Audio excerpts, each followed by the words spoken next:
Chicago, 2011. A cop is murdered. Police and prosecutors swear they have the trigger man. He swears he didn't do it.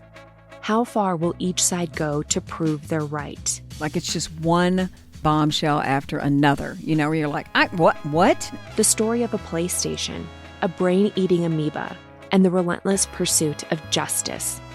Off Duty, out now. Listen wherever you get your podcasts. This message comes from Jackson. Taxes aren't something you can only think about once a year.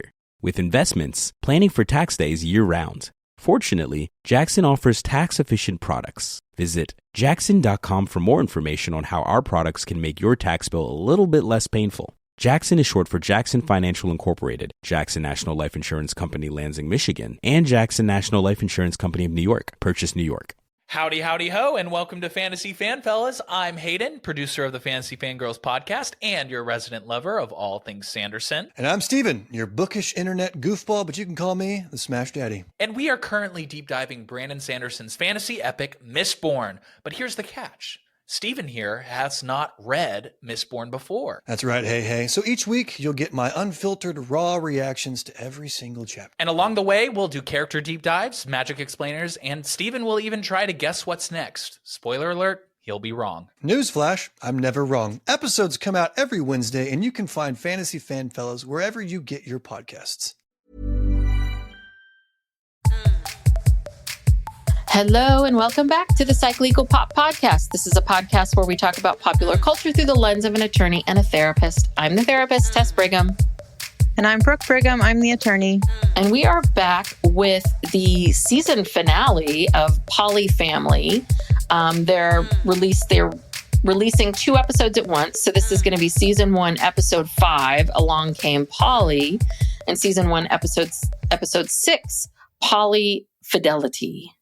And then I guess this is the end of the first season of Polyfamily, where I was telling you that, I'm constantly, because I've been going down the rabbit hole of this Polyfamily TikTok account and going on Reddit. And, all I think about is, God, I hate this family. It's so stupid. And then I saw that it was the end. I'm like, oh, it's ending?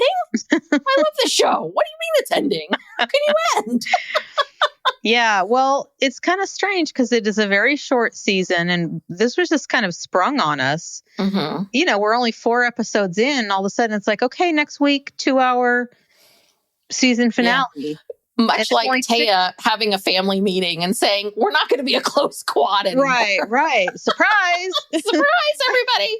And surprise, I guess you may be the father. Surprise. Yeah. We don't look things up. Surprise. A lot of surprises. Yeah. And I guess we're getting season 2 because it seemed like it ended on a cliffhanger, Yeah. Oof, nail biter. What's going to happen? But I don't know because this show, I don't know. It's not very good. Yet it's great. It's great. I know. Yeah, we can't stop talking about it. But okay, well, first I want to complain about their TikTok account for a second because I have a bone to pick with whomever's leading this. Okay, hold on. I'm playing this. I'm going to turn down the volume. Okay, Taya, who's ever running this TikTok account. Okay, so they have all of these. They do all these little skits and vignettes and things, and so I would assume that the point of this account is to obviously help them make money, but it's to educate people about polyfamily, about this lifestyle. It's supposed to educate us about their family. Okay. So they have this, she takes this video and it's of Sean pretending, we know very clearly that he's not doing it, pretending to knit a scarf while Tyler watches him. So crocheting together sounds like a fine idea. And then at the top, it says, this is the note. It says, take notes, boys. This is what healing masculinity looks like. So let me get this straight, Taya. This really bothers me. This is a fake scene that you're not even bothering to make look real at all. We all know that Sean is not, this is a setup scene. And you're telling me that this is how boys heal this is how masculinity heals itself, from creating fake scenarios with two men that can't stand each other. Right. One of which is a predator. Yeah. It's like, you've got to be kidding me here. Like, this is the most insane thing I've ever seen. I mean, how is any of this? And Sean's wearing a Ninja Turtle shirt. It's like, God, grow up. Both of them are children sitting on this couch, pretending. They're not even doing it well, pretending.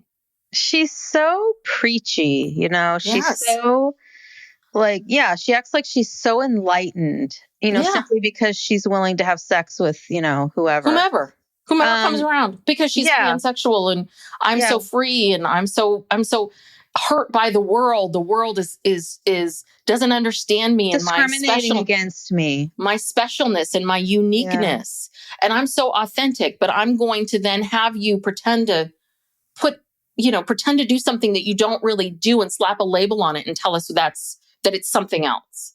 Yeah. I mean, that's what's so troubling about this show, is that it's like, who are you? Who do you think you are? Why are you preaching? Why are you so holier than thou? Mm-hmm. Like, just all of it, you know, yet it's hard to take your eyes off of it, because quite frankly, Taya is the ringleader, and she's kind of a train wreck. Like, it's a train wreck waiting to happen. And we see at the end of episode 6, it's like, again, whatever Taya wants, Taya gets. Mm-hmm. And it's like, she proposes something that, you know, everyone else, you could tell they feel like they have to go along with it. Mm-hmm.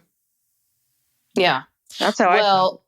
Well, it was very interesting too, because I think Sean will go along with whatever he doesn't, as long as he doesn't have to work and he can kind of grift his way along. Mm-hmm. And then poor Alysia is like, I can't have these men having sex with anyone else. Like, she's got to contain them. Mm-hmm. And I think Tyler's reaction was fascinating, because the minute Taya said something, he's like, well, then we all should be able to do it. Mm-hmm. We all should be able to do it. I'm like, oh, that's really interesting. Because in my mind, I think I would have started where Alysia did, which is like, this is a woman. This feels a little different. It's not, you know, these are we're essentially looking at two heterosexual relationships. And so this is a different kind of you know what I mean? So I could see that. And I also get Tyler's point of view. I just thought it was interesting how quickly he jumped to it. Yeah. Like, he had been waiting. Let's save that. When we get there, because that's a big part of the kind of the oh God, why am I blanking on the term? You know, the cliffhanger. I'm sorry, it's a little bit late. Yes. Okay. So we start out with going back to this thing with, you know, they're determined to find someone who's going to tell them that, you know, they can indeed all, you know, have parental rights or control over all of these kids. And, you know, they're still very worried about that. And so they go to this lawyer. Wait, where are you starting from? This is the first thing I have. No, the first thing is we see Taya talking to Sean about her overnight with Tyler. And then they go into this whole thing about how it sounds like they're saying Quentin was not planned. And then they start talking about his vasectomy. Like, you need to take your sample back because we need to check your vasectomy. And then Sean and Alysia go on a big date. So this is the next day after Tyler and Taya get out of town. Sean and Alysia, their big date is going painting. Okay, I don't know. My notes are very out of order then. So they go painting. You start. Okay, so they go painting, and she decides that she wants to paint with him because this is her way of connecting with him. Because all we hear about is how their intimacy is off, which I think is another way of saying they're not having sex, and not that much. Mm-hmm. And so we see Tyler and Taya taking care of all the kids at home, talking about Sean, and they're kind of ripping on them. They're all kind of like, oh, this is Sean and Alysia fun. And all Sean's doing the entire time is he keeps saying that he's so nervous about this painting thing, and that he keeps sweating. He's sweating constantly. It's like, I feel like he just loves to complain. But he's extremely negative person about everything. Yeah. But then he goes into this whole thing about talking to Alysia, about Taya, and about freaking out about how Alysia feels about how she does not want to hear the details of this sex life that does not involve her. And he is so mean. He's like a monster. He's like, he tells her it's weird that she doesn't want to hear about the details of Tyler and Taya's sex life. And, he's essentially just shaming her for not being, I don't know, as open as he is or willing to listen to these details. And poor Alysia, she has made this very clear to everybody, and not one person in that family seems to respect her or her wishes. Yeah, especially not Sean, because Sean likes hearing about these details. Yeah. He gets off on it. And so, he calls her vanilla. He says that sex is a sore subject with her. And, he reveals that Taya reached out to Sean when she was on that trip with Tyler.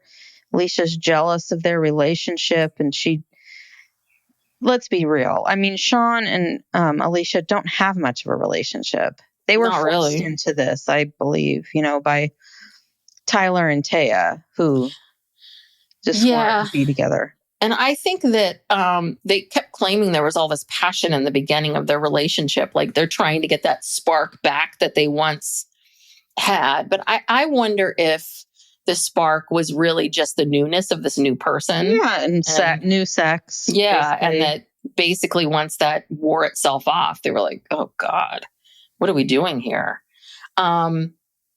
And then there was this whole thing, like Sean's putting her down about how, she's too vanilla and, I'm not really going to be tying you up. And Alicia's like, well, you're too lazy for that. He's like, yeah, probably. Mm-hmm. I don't know. It was just like the worst date. I mean, this is what these two people get, is a painting date. Yeah, no, it looked 2 terrible. hours. It looked like Alysia was on the verge of tears most of the time. Yeah. It looked awful. Sean, I don't think really cares. It's just like another person to have sex with when Taya's not around. Well, I guess he's not really having sex with her anymore, but I don't know. Alicia's not happy. I mean, throughout both of these episodes, she just seems like on the verge of a nervous breakdown. Yeah. Well, Sean needs to keep Alysia just happy enough so she doesn't break up with them, so that they can keep living there. Right. So, and then the next scene after that is Alysia and Tyler and their 2 older kids going to this carousel. I guess this is the big town has this carousel. And we go into this whole thing about her mom. She lost her mom when she was 18. Her mom was a real earth child. She would probably approve of this lifestyle, like that Alicia's living her truth, which I don't really think you are, Alysia, but that's a different story. And then they get into this whole thing about how they're building a carousel, like a unicorn. Someone's crafting it for them to put on the carousel. I guess you can pay to have that happen. And then this goes into Alysia. Alysia starts crying again, very emotional, because she's thinking about calling her dad and worried what happens if her and Tyler pass away and they have not resolved this stuff with her father. Will the father try to sue for her kids? And this whole thing about, her father's is not accepting of the quad. Well, I have a couple things to say about this. Yeah. One, I think that, Alicia's relationship with her father and what happens to her children if she and Tyler both die, which is the statistical chances of that are very low. That really shouldn't be the most pressing. That really is not the most pressing thing in their lives, to be honest with you. But I mean, they're 2 separate issues. She's trying to say, oh, we've got to get him on our side, because if something happens to both of us, well, okay. I just find it so odd that all of them, like Tyler, Taya, and Sean, require this apology from Alicia's father before they will, entertain even, trying to talk to him or, and it's not like he cut her off. What they're mad about is that when he sent a Christmas card, he addressed himself, I guess, as the grandfather of the biological kids, but not the other kids. Okay, I just feel like they're being a little unrealistic. I mean, you got to give this guy a minute. I mean, how old is this man? He's probably in his 60s, 70s. I mean, truth be told, if my child came to me and told me they were living in this situation, I'd be quite concerned. Quite concerned, especially given all we know about, Taya and Sean allegedly, I don't know. I haven't seen any evidence that they work outside of the home, other than the TikTok, that they just sort of show up one day and they're around your grandchildren and your daughter and they just start having kids and we don't know who the father is. There's a lot of shit about this that I would be like, something's not right. So I'm kind of team Alicia's dad a little bit on, slow your roll. Like, I feel like they have these strict requirements for him, for him to even just let him come to this in his own time. Okay. He said he didn't approve of this. Okay. Well, a lot of people don't approve of things that they don't understand. I just think they're being too hard on him. I think they're being too judgmental. Yeah, no, I agree with you. And I think the part that is a big question mark is what exactly is her father saying to her? Is he saying, I will never accept those children if they are not biologically yours? I will never consider them grandchildren? Or is he saying something to the effect of, Alicia, I have a really hard time with this. I really have a hard time, accepting this kid when I don't know if he's biologically my grandchild, or I cannot approve of Taya and Sean because I just found out Sean has 5 other kids and maybe dad's looked Sean up. Maybe dad, maybe he's done some research. I mean, dad has good reason to be suspicious of Sean and Taya. Yeah. I'm sorry. And so they're moving these people into their home and around his grandchildren and his daughter and his son-in-law, who he's known for a long time. Yes, he should be suspicious. I think it's unnatural that Taya's mom is so accepting. Honestly, I think that's not normal. She is way too accepting. You could tell she's the type of mother who is just way more like concerned with, being BFFs with her daughter than really like looking out for her best interest. Yeah, I think what we're getting into is this whole thing about like, if you oppose this family and this lifestyle, then you're small-minded and you're a bigot and you aren't accepting of people. And it's a little bit like, no, that's not at all what it is. You can say I'm accepting of people's lifestyles as long as they're not harming other people and harming children. And this is a situation where I feel like this is not, this is harming these children personally. And so it's got nothing to do with that. But that's what Taya's going to latch on to always. That's the soapbox she gets on as a way of always being able to, kind of get her way. It's interesting that how she linked herself up to Sean because she really didn't need to. So why link yourself to this guy, this loser who is awful and complains and all that? But it's almost a little bit like, she needs him. She needs this, she needs someone who is going to be willing to go along with whatever and that she can control. It's like he's desperate. Yeah. And of all 4 of these people, Alicia's getting the most bum deal. So maybe her dad is trying to stand up for her. He says he's seeing like, you're getting the worst deal, kid. Yeah. Maybe. So I don't know. We don't know what the father's saying. We don't know, but I just want to offer that counterpoint to all of this because I think they're being a little dramatic. Yeah. So, let's see. We get into this thing. I can't remember if this is still at the painting party or not, but, we see Alysia saying, okay, well, I wanted to reach out to my dad. I got to talk to the quad. And then we see this whole thing of Sean and Alysia kind of get into it.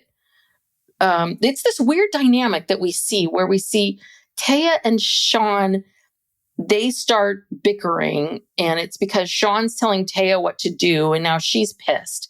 And Alysia witnesses this, and that because Sean and Taya are fighting, Sean's pissy and mean to Alysia, and then Alysia goes to Tyler and complains to him about how all this stuff is happening. Like, this really? Like, it's really dysfunctional. This is the most dysfunctional thing I've ever seen in my entire life. And listen, I think obviously Taya had been up all night with the baby. And if I would want to punch Sean too, if Sean all of a sudden is like giving me tips and, well, maybe you should try this. Maybe you should try that. It's like, oh, shut up. Like you're not the mom. You're not the one up all night with this baby. So keep your mouth shut. But it's just how a small interaction that these two people are adults. You should be able to recognize like, hey, I'm in a bad mood because I'm tired, or I'm in a bad mood because I'm not being listened to. No, that dysfunction just blah, onto Alysia. Alysia can't handle it. Mm-hmm. She goes over to Tyler. Blah. Well, and then Tyler, he can't even really stick up for her. Yeah. Because of the position that he's in with Taya. Because then if he sticks up for Alysia, then Taya might get mad. And God forbid, Yeah. Because she's the one who rules the roost. Tyler, you notice he's so afraid. Sean's not afraid. Sean will do and say whatever he wants. For some reason, he is not afraid. I'm not quite sure why. But Tyler is really afraid and walking on eggshells. Yeah, I think. Time. Yeah, because Tyler really doesn't want this little setup to go away. And also, I think, again, back to how quickly he was willing to say, oh, hey, you're going to hook up with another woman. Great. Can I hook up with someone too? I mean, I really think that for Tyler, it's about the lifestyle. Do you know what I mean? I think that Alicia's motivated by the relationship with Tyler. Tyler is motivated by the lifestyle and the ability to have Alysia and other people too. Multiple partners. And multiple partners. Yeah. And Sean, he doesn't care if I feel like if despite what he says about being so concerned about paternity, I feel like if Alysia and Tyler went away tomorrow, I don't think he'd care, because he would have, he would have the two babies that he had with Taya. And I think he's feigning, concern about you really think he cares about Raina and Dylan? Well, do I think that he cares about them? No. I mean, it is very, very hard to listen to a man who has just abandoned 5 children tell you how important it is for him to be recognized as a father with these children. So, yeah. And then this is where they meet Catherine, the family attorney, who I thought was a little quirky, but just me. Yeah. Catherine didn't really have much to say. I think she just wanted to be on TV. And she mentioned that she came from some kind of an alternative family. And so this is something that's near and dear to her heart. Yes. And I think what she was talking about was, so they were talking about second parent adoption. And she was saying that, there is precedent for that. And it's like, yeah, but that's something completely different than what we're talking about here. Second parent adoption is where you have usually like a same-sex couple. It allows the non-biological parent, the parent who, was inseminated by a sperm donor or, used a donor egg or, whatever. And there is no other parent who has any legal rights. And so it allows the non-biological parent to legally adopt their partner's biological child, granting them parental rights and responsibilities. It's used with same-sex couples, and it still requires court approval. So this isn't going to help them. I don't know what Catherine is thinking. I don't know why they keep harping on this. No, I think Catherine, yes, I think it's a couple things. I think Catherine wanted to be on TV, and I think Catherine wanted to have a platform for, I work with non-traditional relationships. But here was the difference between Catherine and the other woman. Catherine, it's both are saying, yeah, we'll just throw spaghetti up against a wall. The first woman saying, listen, it's not going to stick. And before you spend a bunch of time and money, why don't you think that through? And then Catherine saying, I don't know, it probably won't stick, but let's try. These numbnuts are going along. And these dummies are going along with it. It's like, and did you see the smile on Taya's face when she heard that there was some solution to this? She was just so happy and so like, oh, this is so much better. Almost this, again, back to the soapbox of that other attorney was a bigot, or they were bad, or they didn't want to try, or whatever. It's like, no. Catherine just wants your retainer. Yeah, and TV time. And TV time, honey. That she promoted her firm. They showed a clip of the full law firm, the full name, the names of the attorneys. The other woman, we barely got her name on a chyron. Yeah. And I kind of felt badly for her, like she'd been thrown under the bus, like she'd given them bad advice, and she did not. No. I mean, anybody with half a brain can see what's going on here. But these 4 numbnuts who are raising 5 children cannot seem to figure anything out. No. Oh, my God.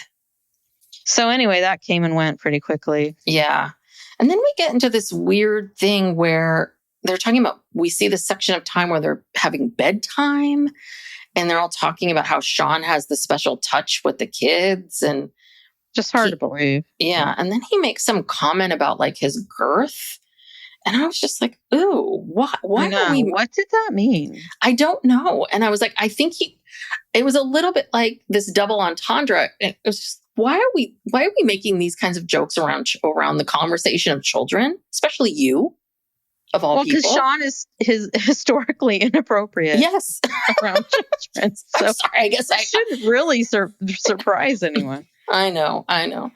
And then this is where Alysia has to bring everything to the quad, which, God damn it, this must be so hard. Like, it's hard enough to, when you get married or you're in a committed relationship, to have to run something by one person, have to run it by 3 people every time. But anyway, we go into this whole thing where she asks them, she tells them, I'm thinking about reaching out to my father. And then we get this whole replay of what the dad did around the holidays. And yeah, this is, everybody wants dad to take accountability. And there's this whole conversation around accountability and an apology. And is that really, boundaries? But what are our boundaries? Shouldn't we have boundaries? I mean, I don't know. A lot of this stuff is getting so mixed up in here around, like, I really don't think that demanding an apology is really necessarily around like these boundaries. I mean, what we're really talking about is there's several layers of this, which is the first layer is Alysia and her father having a relationship. And I think that's really what Alicia's talking about, but they all make it about themselves. Like if Alysia has a relationship with him and he does not apologize to us, then therefore that is breaking their boundaries or not respecting their boundaries. And because they're inherently making her feel like, well, if your father doesn't apologize to us, like, how can we have a relationship with you? And that's why you can see how heavy this is for her, because it's like she wants a relationship with her dad, but she can't have it unless they get this apology and they're satisfied. And this made me think of a situation in our own lives where, we have someone who's treated us and our family pretty poorly, and we've never required an apology, to come back around, because sometimes you just have to give people grace because you're doing it for, somebody else or another reason or whatever. Yeah. And it's this strict thing of, I have to have a specific apology. Well, if that were true, then we never would have seen this person for the last, 50 years, 40 years or whatever. Well, you know what I mean? And that's the other thing too, is we don't demand apologies and we don't try to fix it or get into it simply because we know it can't be fixed.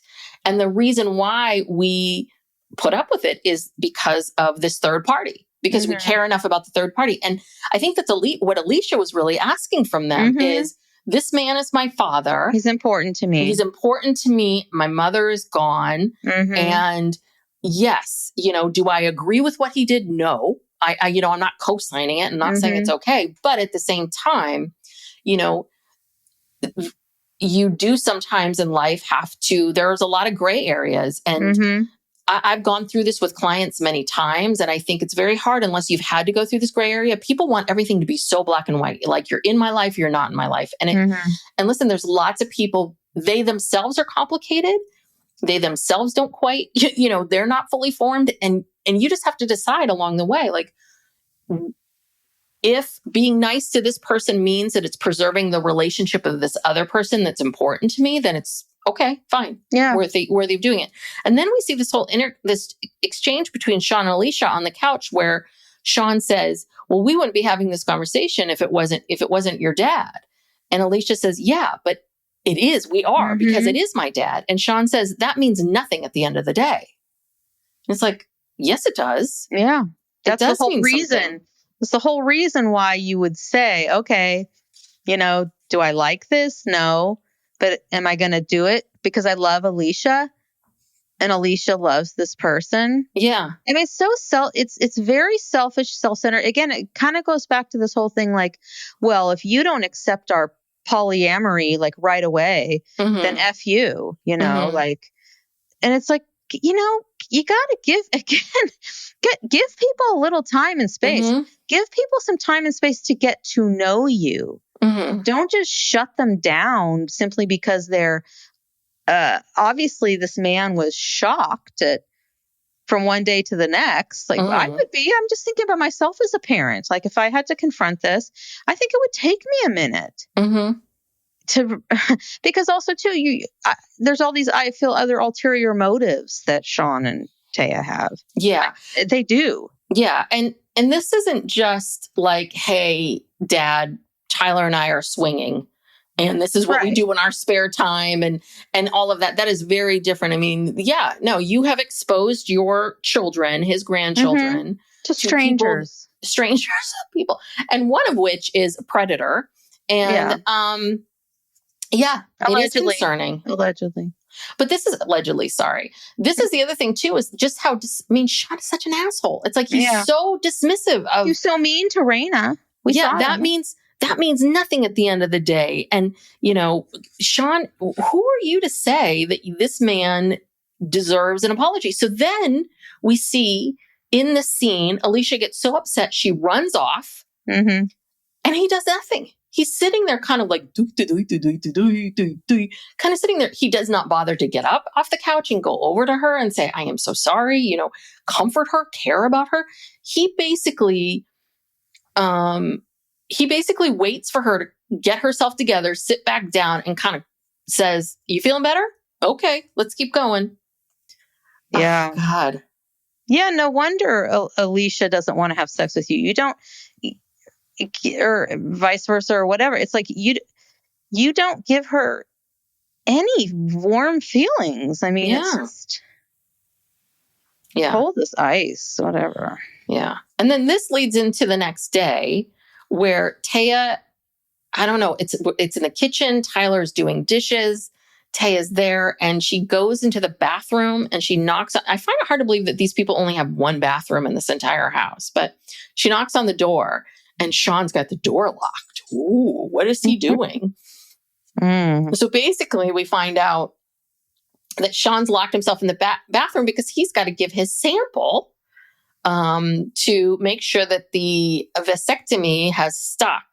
And blah. Like, did we need to know any of this? Did we? Well, yeah. Was this a scene that we needed to have? No. Well, this scene was disgusting from beginning to end. It started off with Taya saying, Sean would take a shit with the door open. So it's really weird that he's locked himself in the bathroom. Yeah. Nice. Okay, thanks. What a winner. Thanks for that information. Then she goes into the bathroom and apparently he's having trouble finishing. So she finishes him off. With Tyler in the other room. I know. And then I'm thinking to myself, what day is it? Is this Alicia's day or is this Taya's day? I want to know. Violation? Is this a violation of the rules? Psych Legal Pop will be back after these messages.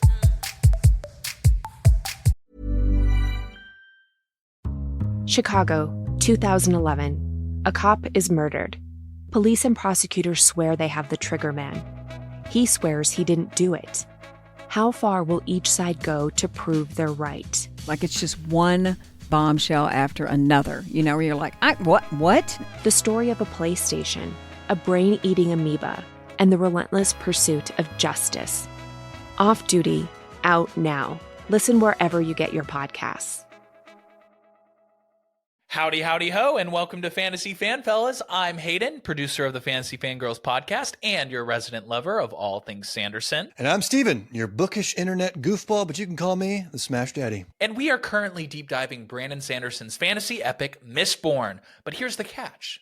Stephen here has not read Mistborn before. That's right, hey. So each week, you'll get my unfiltered, raw reactions to every single chapter. And along the way, we'll do character deep dives, magic explainers, and Stephen will even try to guess what's next. Spoiler alert, he'll be wrong. Newsflash, I'm never wrong. Episodes come out every Wednesday, and you can find Fantasy Fanfellows wherever you get your podcasts. I mean, gross. Yeah. And so then she puts this sample in between her tits and they get in the car.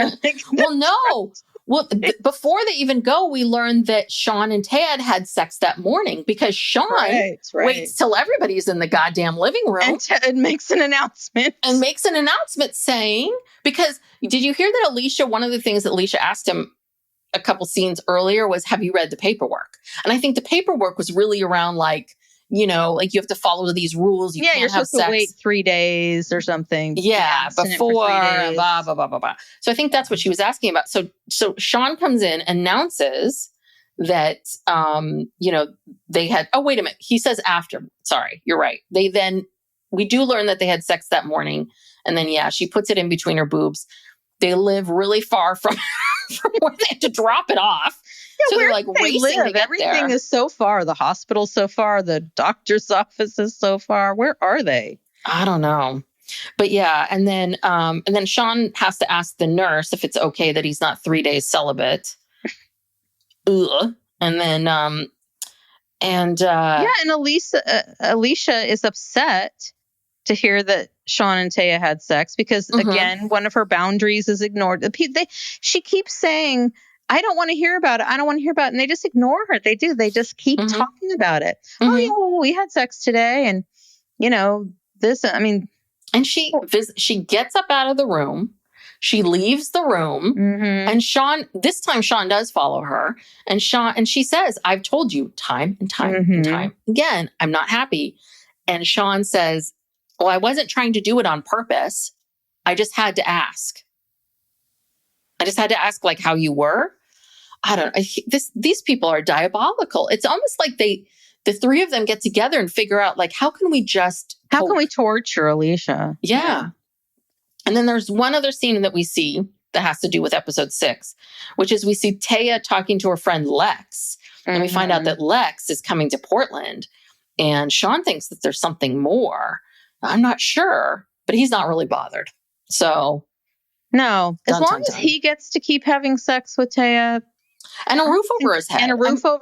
I don't think he cares about much. Because, I mean, Sean is a more than middle, he's a middle-aged man with zero skills and a record. So he needs anywhere that will take him in. He doesn't care. Yeah. So anyway, this leads into episode 6. Now, we're back to the paternity issue. So we see Taya meets her mom, Jill, and we do hear that Jill they are BFFs. And Taya tells her mom all about what's been going on, and she tells her about the big controversy around the paternity. And mom asks, "Has anyone else looked this up or corroborated any of this? Bothered?" Because she remembers something from nursing school. Yes, she went to nursing school many years ago. She went to nursing school, and she remembers. She's like, this doesn't really sound right. And so she Googles it herself. Yes.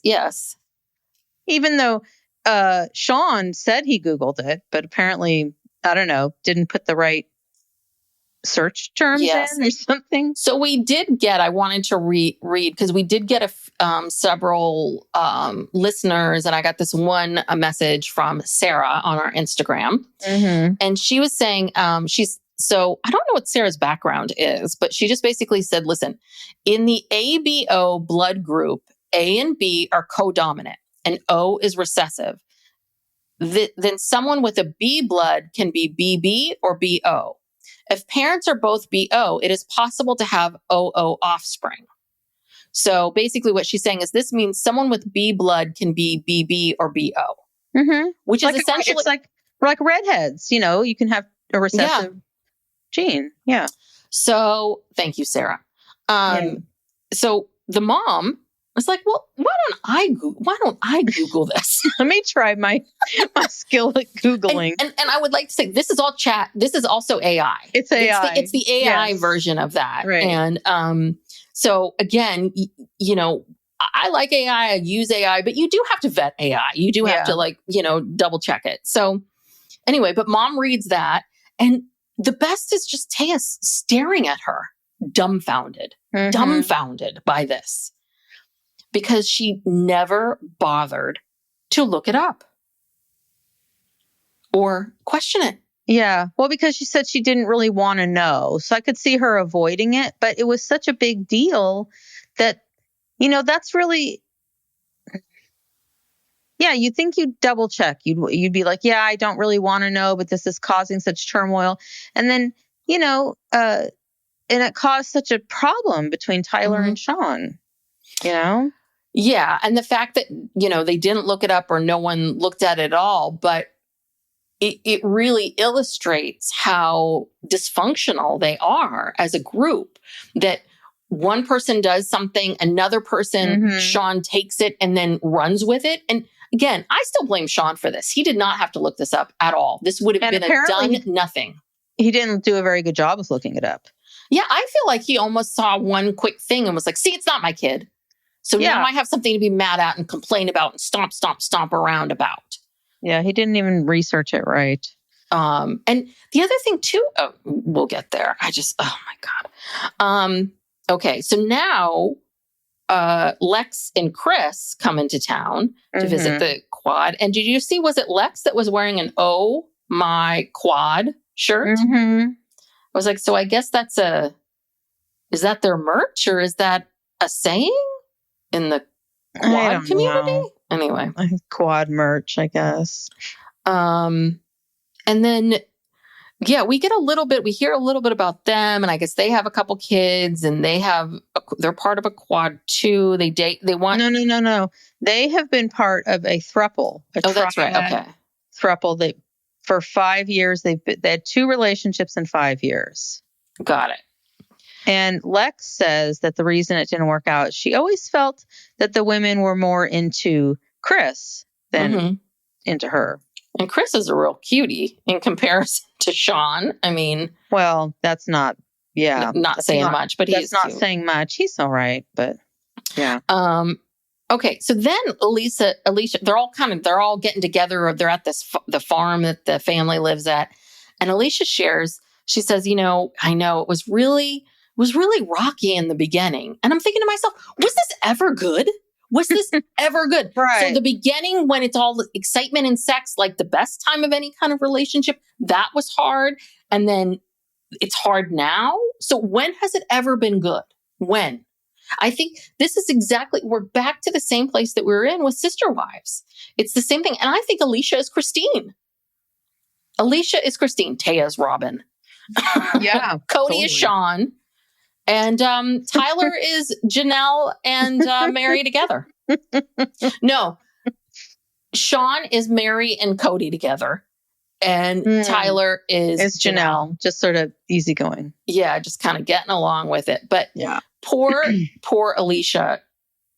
It's just like, God, Alysia, you just like with Christine, you want to shake her. And are we going to be on Polyfamily season 17 when Alysia finally wakes up? She finally gets the courage to leave and realizes, I got to get out of here. Like Raina's off, she's married with her own kids.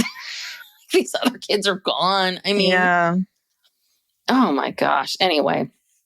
Yeah. So then they have a special date for Taya to break the news. We sort of already talked about this. Yeah. So the blood type. And so Sean whips out his phone because he doesn't want to be wrong. He doesn't like to be wrong. And then he goes,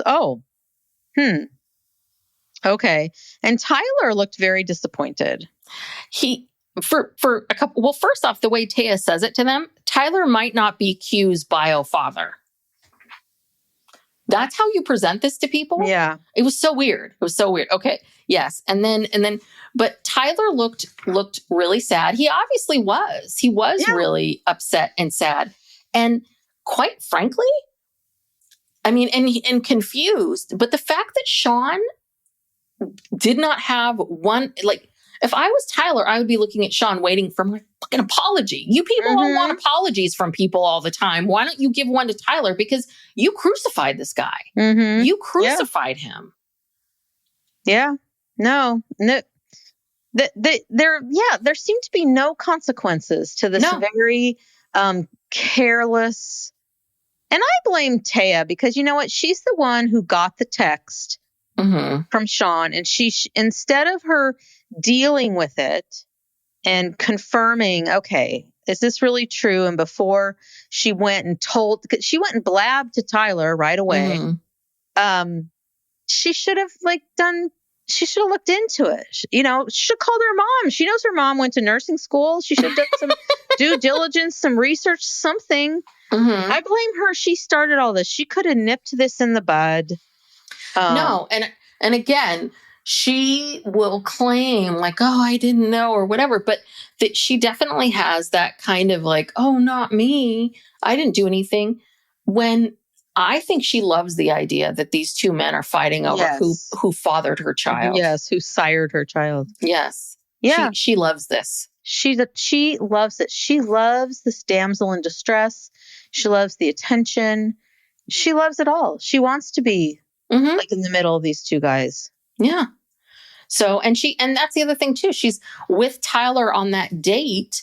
You know, you would stop and say, well, what's healthy communication in the quad world? If you're on a date with one partner, it wouldn't be to call the other partner and tell them that you're feeling insecure. Right. It would be to talk to the partner that you're with. So again, she breaks so many rules to basically split. You know, she's doing what narcissistic parents do, which is they split the kids. And so she's splitting Tyler and Sean and pitting them against each other. Totally. Can't stand her. All right. And then this poor Alysia. So Tyler's outside. Sean's outside throwing baskets. And so Alysia goes out to talk to Sean about the relationship, and she's trying to tell him how she feels. And Sean says the most BS thing, which is, I feel like I can't open up to you because it may hurt you. Like basically blaming Alysia, like I can't be honest with you because you're so quote unquote sensitive about so many different things. I can't talk to you because I don't know what's going to upset you, Alysia. So that's why I have to go to Taya, which is such BS. Yeah. And she's saying to him, she's practically begging. She's like, she wants more comfort from him. She wants him to stop talking about Taya so much. They're not having sex. And you can see that Sean just, like you said, just defaults to Taya for anything. I mean, he's just going along to get along with Alysia. Yeah. Doesn't really care. Yeah. Yeah. So, and it's like this one of these things where they keep talking about how, like you said, it's not as good as it used to be. Well, when was it good? And it needs so much work. It's like, this is just, I felt really sorry for Alysia during these episodes. It's just like, she's getting the short end of the stick. Well, I don't know. I'm really hoping Alysia is watching these back, or maybe Alysia is reading comments and trying to get into this, and maybe she's seeing some of this stuff. I don't know. I really hope she's gets it together, because she really needs. This is not benefiting you at all. No. But again, the part that seems so insane to me is, you all could just make your lives so much easier if you didn't live together. You just met up, had sex once a week. You know what I mean? And that's it. Like, but then where would Sean and Taya live? I know. But how would they get first and last month's rent and a security deposit? No one has a job. I don't think that TikTok was making that much. Oh God, no. But I mean, I don't. It's so weird. Like you kind of, right. You're in this situation where this is what I'm a married person. I've been married a long time. Like, this is kind of what every married person wants, is like the opportunity to have like a pass to like go out and do something and be crazy, and it not like totally, implode their entire relationship. So you, Tyler and Alysia, you have that you have these partners that are allowing that and seem to be okay with this. this could be it. This is it. You could have it all. You could have it all, but you had to have children with these people. I mean, this is, oh God. Yeah. And all you're doing is talking about feelings. Seems like a lot more feelings talk than having sex. Fun. So, okay. Anywho, wait a minute. Okay. So then the next scene after, we see they go to that indoor play area with Lex and Chris, the quad, and Lex and Chris and their kids. And Taya and Lex are flirting and making all of these very sexual comments. Yes. Lex is grabbing her butt and saying she's a hot mom. Ugh. Can we also go back to one thing about Taya, who, when she was at that night with Sean, when she was off with Tyler, was saying, I feel weird. I feel like my body is not back. I feel odd. Then a day or two later, she's having sex with Sean. And then a day or two later, she's flirting with this woman. Yeah, I think that was just for a storyline. Or was it to create something with Tyler so that then she can run to Sean about it? Like, I do kind of wonder if part of her was a little bit like, I don't know, something off about all this. But okay. Is this part of their thing? Is this part of their kink? Maybe. Because of the age difference between Taya and Sean. I mean, I don't know. It almost seems like he's almost like a father figure. Yeah. Like, do you think she likes to go to him with creates these things to... Yeah, I mean, I don't know. I truly think that if they asked Sean if he wanted to watch, I think he'd want to watch. I wouldn't be surprised if he bore a hole in the wall. He probably already has some peepholes. Yeah, I mean, that's what it feels like to me. It feels like he wants to. He wants to watch, and he wants to be a voyeur, and that's why he keeps wanting to talk about the sex and doesn't understand why Alysia doesn't get know what's going on. Yeah, and he hates that Alysia doesn't want to know what's going on because Alicia's keeping this away from him. Yeah. So then after that, we see Alysia and Tyler, they're taking care of a horse. So I guess they have, Tyler and Alysia have full-time jobs, like full-time, big-time jobs. Plus they have this farm with chickens and horses and 5 kids. That's a lot. Anyway, we see Alysia call, she goes to Tyler to get the support that she needs to call her father. The call is not filmed, but I guess apparently she said she told her dad how she felt. Her dad still didn't take it well. And that was that. Yeah. So I don't know what that meant, if they were going to keep talking. I think that Alysia probably felt a lot of pressure to start off by saying you have to accept Sean and Taya versus my recommendation would be like, hey, Dad, can we get together for lunch? Yeah. Can you get to know these people? Or just like one of the two of you just talk. Yeah. Just talk, the two of you. Talk a little, talk through it and get to a better place. But no, that's too much. All right. So then we see Taya and Lex, they go have a drink together. And this is where Lex tells Taya how she feels, how she's low-key crushing. Of course, the logistics are scary because they both are new mothers. They live 12 hours away from each other. She's part of a committed quad. And I don't know what else, but can it work between these two crazy kids? It's not going to stop Taya. No. It's what Taya wants, Taya gets. Yes. So now Sean and Alysia have to have another date to make up for how crappy the first date was. This was painful to watch. This was. So Sean and Alysia go see an intimacy specialist, Lalita. And all I wrote was, this is painful. I don't think I wrote anything else. I was looking away for part of it. I was really secondhand embarrassed for both of them. Sean says, and he's not wrong, he says this is comical because Alysia doesn't even like to talk about intimacy. And I'm like, yeah, you're right. This is sort of like starting out on third base, Yeah. Like maybe you need to start from, the beginning. And they go from 0 to 100. Like it's, she makes them get down on the floor and straddle each other. And, and it's weird. Yeah, she was asking Lalita was asking Alysia questions like, well, what do you enjoy he does? And she can't even answer it. And I think it was a couple things. I think the producers pressured her to do this date. Hey, let's have a makeup date. Why don't you guys see this intimacy coordinator, Lolita? She's been calling us. We've got someone on speed dial. I think it was partially the producers. And I think it was partially, I think that Alysia feels like I need to be more like Taya. And this is something Taya would do. Or this is something Taya would be into. So I need to be Taya. So I need to be more, whatever that means, sexually free and open. But it's like, Alysia, be Alysia. Yeah. You're Alysia. Like, you're not comfortable with this. So don't do it. Yeah. I didn't write any other notes. And she said, yeah, I think that I don't know if it was Lolita who was asking. Basically, Alysia says that she doesn't like her ass being grabbed. And Sean says that's his favorite part is her ass. And he loves to grab her ass.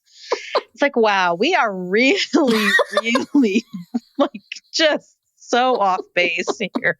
I mean, we can't even agree on that. I mean, yeah, well, I don't know where we go from here.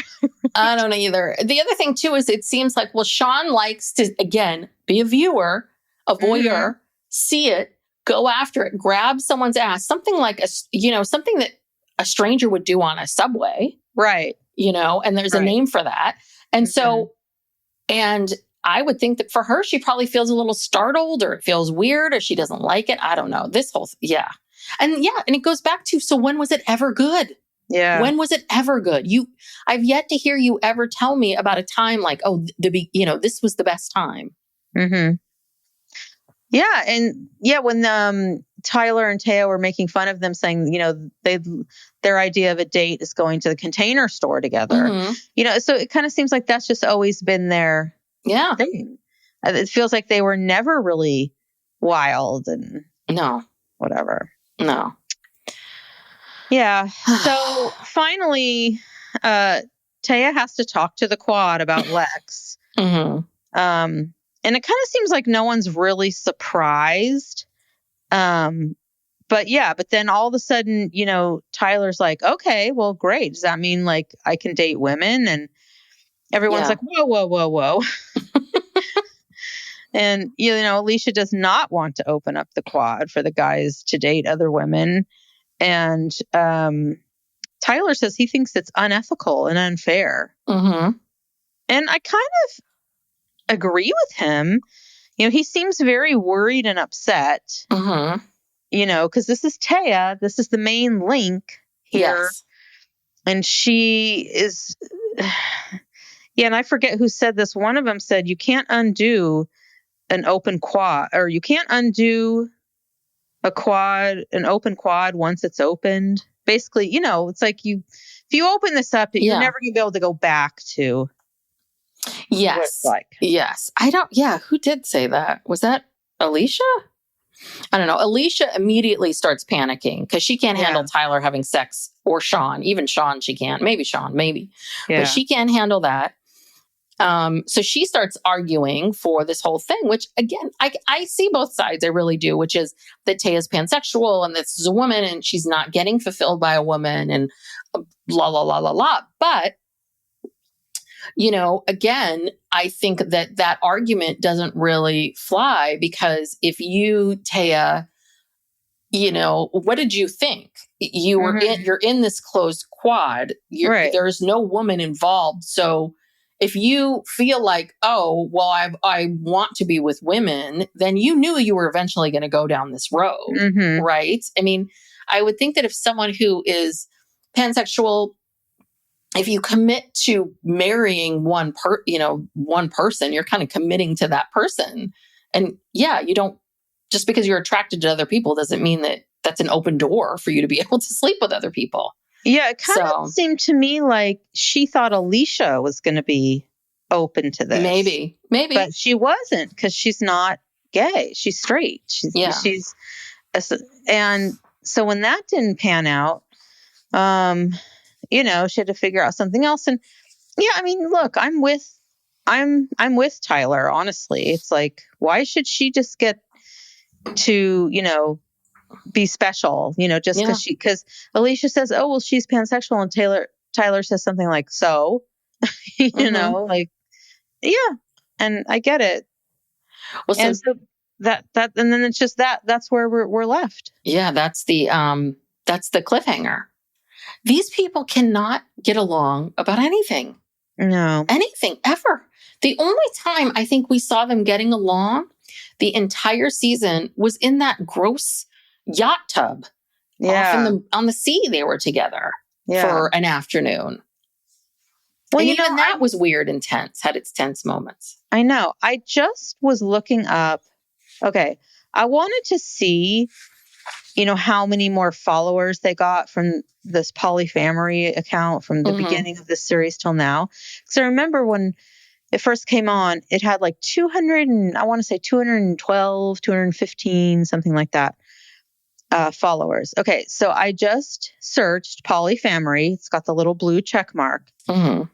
And it says Taya Heartless.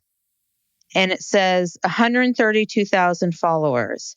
I think she took over this site and now it's just hers. Oh. And she runs it, but it says personal blog. It says polyamorous parents, close quad, family by love, not blood. Okay. And so what's going on here? I don't know. It's like they just switched over because this is the only Polyfamily and it's got the blue check mark. It's got to be the same count. So it's like they started all over again. Or did they lose 100,000 followers from the show? That seems very odd. I don't think so. Yeah, that is weird. I think she's maybe like restarted it in some way because wants to rebrand it in some way. Well, I highly recommend checking it out because it'll make you want to just pull your hair out. It's so frustrating and it's so annoying. And it's either Taya walking and talking and lecturing you on her lifestyle and telling you and fussing at you, or she's lecturing about being persecuted in some way, shape, or form, or she's doing these dumb vignettes that make no sense and they're not even authentic. Yeah, she's a weird one. Yeah. Well, we'll see. Do you think this is really going to come back? Yes, I do. I do. I think it costs them so little to make these shows. I think the ratings, my guess would be people are talking about it. I mean, this is TLC's wheelhouse. This is, this is their kind of show.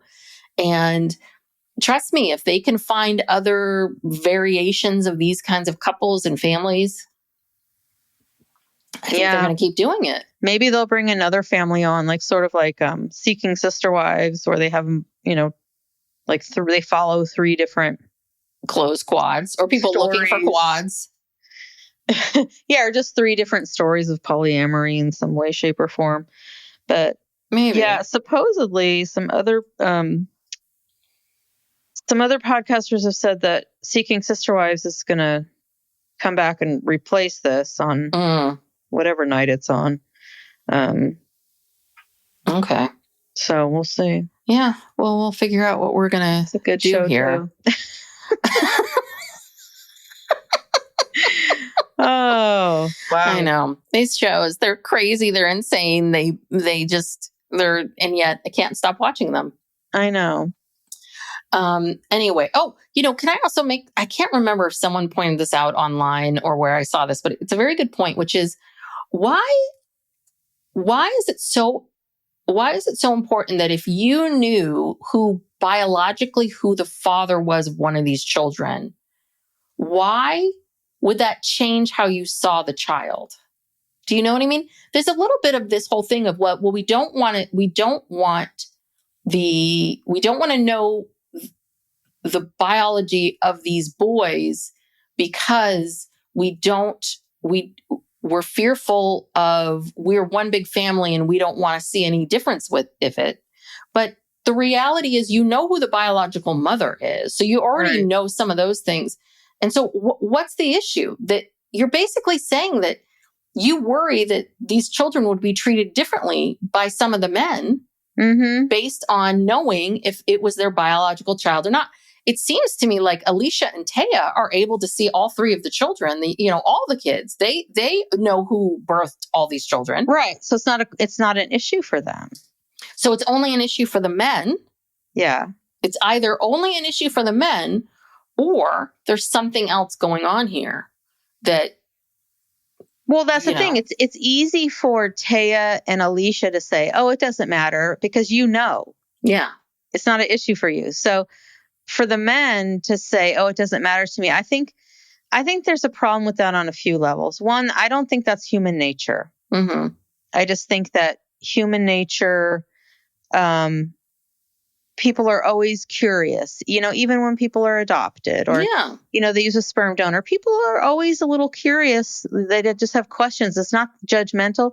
Look, we are animals. Okay. Mm-hmm. And in the animal world, there's all kinds of rules about offspring. And we've talked about this before, how babies are usually born looking more like their fathers so that their fathers can recognize that, oh, that's my offspring. So they don't kill them. Mm-hmm. And also, this has come about, with people who've donated a lot of sperm is, you don't want to be dating your biological, sibling. Yes. You kind of need to know who. Yeah. Who's in your dating pool? Who's in your dating pool? And this seems like a real small town. And this isn't New York City. This is Lebanon, Oregon. Yeah. So. Yeah, I don't know. It's obviously important, or we wouldn't even be talking about it. And that's not to discount, people who are adopted and this and that. It's not at all. But it's like if you have the chance of knowing, look at all the people who go in search of their biological parents, who have lovely relationships with their adoptive parents, and those are their parents, and they are totally, but they're curious. Just curiosity. And some people maintain relationships with the biological parents that they meet, and some don't. Mm-hmm. Like it is very different, but yeah. And that's that other part too. As a society, we seem to get very upset when people feel very upset when they learn that they've been adopted and they weren't told, right? When things are kept from them. And I think that, listen, I don't know what the experts on, adopted children, parenting experts would say about this, but I would think the bulk of them would say that at some point the parents do need to say something to the kid, and that is the healthiest thing to do and a way of introducing it. So, what would be such the big deal if you knew? I think it's about Taya, and I feel like Taya is the one that's driving this desire to not know. Yeah. Taya just likes to be messy, it seems. Mm-hmm. Yeah, because you can tell Alysia is much more traditional. This was not her idea. She was brainwashed into this, I believe. Taya just really, really likes to be different and get attention for it. And because she doesn't feel confident within whom she is. It's like, I don't think you're so scared, Taya, to show us who you really are that you feel like you have to show us some version of someone that you think you should be. Mm-hmm. And I think, and she's 29, she's still very young, even though she's had all these kids and, you know what I mean? She's still young. So even though you're married to a very old man. All right. So, oh boy, I'm very sad the show is over, but for now, it will be back. We'll see. So are we going to cover Seeking Sister Wives? I don't know. We got to talk about that and figure that out, but let us know, people. Probably I know we did get some comments that people do want us to cover and just like that. Oh yes. That's coming back in a couple days. And I do. I mean, look, I'm going to be watching it anyway, and I'm going to be wanting to talk about it anyway. So we might as well just record it. Yeah. So we can talk about Seeking Sister Wives. We'll figure it out. All right. So thank you so much, everyone, for tuning in. If you enjoy this podcast, there's lots of different ways to support us. You can leave us, if you haven't already, a 5-star rating and review. Those really do help us and help people find us. You can share it with a friend. You can subscribe. You can follow us on social media at Psych Legal Pop. And if you want even more content, if you're like, God damn it, I can't get enough of those Brigham sisters. Oh, so many people are saying that.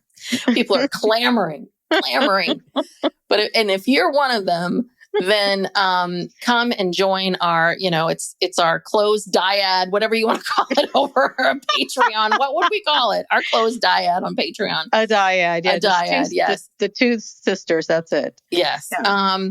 Over on Patreon, you get all these episodes ad-free, plus you get a weekly bonus, plus for our higher $8 tier, we have a couple extras for them as well. So go check us out there.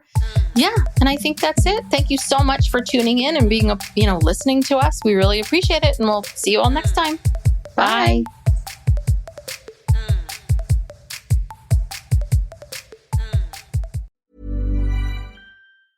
This message comes from Jackson. Taxes aren't something you can only think about once a year. With investments, planning for tax day is year-round. Fortunately, Jackson offers tax-efficient products. Visit jackson.com for more information on how our products can make your tax bill a little bit less painful. Jackson is short for Jackson Financial Incorporated, Jackson National Life Insurance Company, Lansing, Michigan, and Jackson National Life Insurance Company of New York, Purchase, New York.